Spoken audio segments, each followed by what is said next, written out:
शुक्र है तुम्हारा बुखार उतर गया। चलो हम 4 बजे मिलते हैं, फौरन तैयार हो जाओ तुम। वो अब हमारे साथ ही रहेगी, यानी कि वापस नहीं आएगी।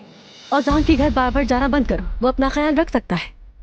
फातिमा आपा, उसे नाश्ता देने से कौन सा मसला खड़ा हो जाएगा? अगर बतूल को खोना चाहती हो तो फिर शौक से जाओ।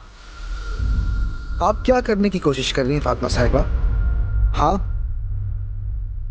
ओजान, सोशल सर्विसेज वाले बतूल को ले जाएंगे, इसलिए मोहतरमा नहीं आ सकी। उसने बिल्कुल ठीक कहा है, फौरन उस लड़की से शादी करो। क्या? ओजान, ये सब क्या है? बतूल के लिए है। मैंने हमारे कमरे के लिए भी फर्नीचर ऑर्डर कर दिया है। हमारा बेड, अलमारियां बहुत जल्दी यहाँ आ जाएगा। आओ इस अंगूठी का हक अदा करें जुमा का।